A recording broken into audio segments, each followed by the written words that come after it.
Assalamualaikum warahmatullahi wabarakatuh.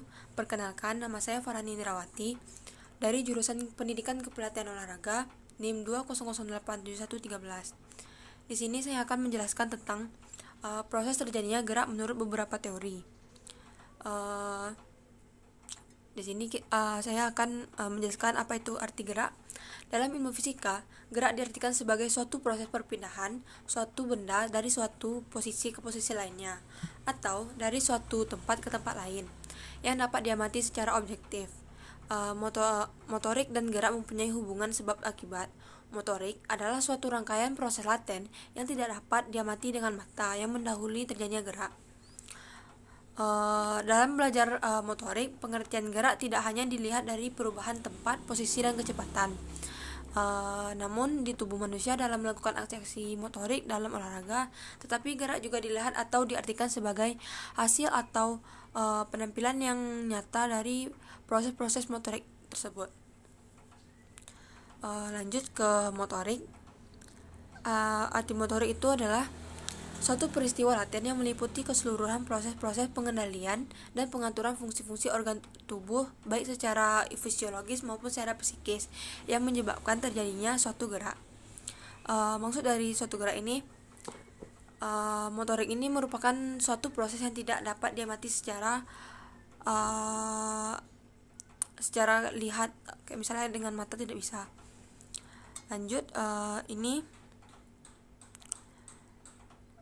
teori kibernetik itu ada stimulus informasi, lanjut ke alat indera organ reseptor, pengolahan dan analisa informasi, dan aksi-aksi motorik out dan in. Lanjut ke teori kibernetik.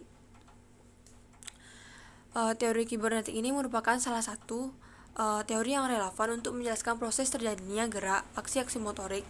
Teori kibernetik ini dikembangkan dengan bantuan berbagai disiplin ilmu pengetahuan, antara lain ilmu psikologi dan fisiologi. Pada hakikatnya manusia dibangun oleh 4 komponen, yaitu yang pertama itu adalah kognitif, yang kedua itu motorik, yang ketiga itu afektif, dan yang terakhir itu adalah emosional. Keempat komponen dasar ini dalam penampilannya gerak saling berinteraksi satu dengan yang lainnya. Oleh karenanya dikatakan bahwa gerak merupakan implementasi atau penampilan nyata dari hasil interaksi keempat komponen tersebut diwujudkan dalam bentuk yang nyata.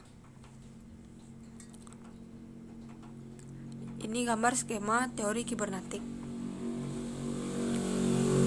Ada optik, itu lanjut ke salah satu emosional alat geraknya.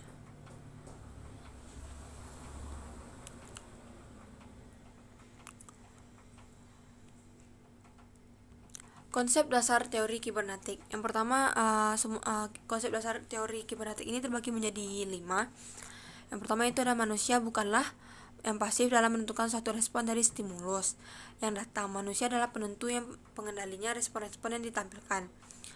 Yang kedua itu manusia merupakan suatu sistem penerimaan, pengolahan, pengaturan, dan pengendalian informasi yang dikemukakan oleh Reader H tahun 1985,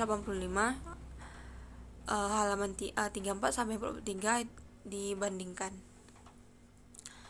Yang ketiga yaitu teori kibernetik, menerangkan tingkah laku aksi-aksi motorik manusia sebagai suatu model interna yang dinamis, di mana tingkah laku tergantung pada fleksibilitas dan kemampuan adaptasi reaksi. Lanjut yang keempat, ini ada pengaturan dan pengendalian aksi-aksi motorik dimungkinkan.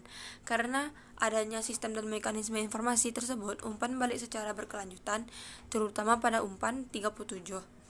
Balik proprioseptif yaitu umpan balik yang datangnya dari organ susunan saraf, reseptor terutama kinestik yang langsung memberikan informasi ke pusat susunan saraf.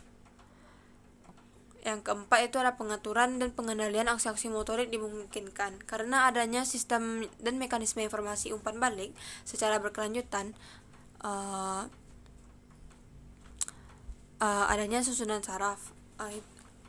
Lanjut yang terakhir itu ada teori kibernetik. Memandang manusia sebagai suatu sistem informasi, artinya dalam menampilkan suatu respon manusia aktif dalam menerima dan mengolah informasi secara internal, yaitu pengalaman informasi secara paksa. Hal ini mungkin karena manusia memiliki sistem informasi itu sendiri, misalnya seperti reseptor dan pensyarafan. Yang terakhir ini ada 5 komponen informasi atau stimulus. Yang pertama itu ada optik atau indera penglihatan. Yang kedua itu ada akustik, indera pendengaran, dan yang ketiga itu ada taktil, indera peraba atau kulit.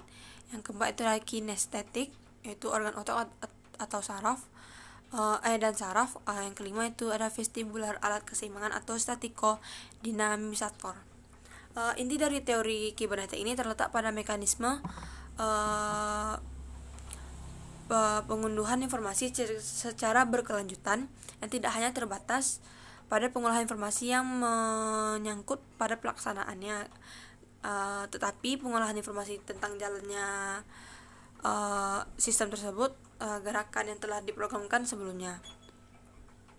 Jadi inilah proses terjadinya gerak menurut beberapa teori. Apabila ada salah mohon dimaafkan. Wabillahi taufiq wal hidayah. Wassalamualaikum warahmatullahi wabarakatuh.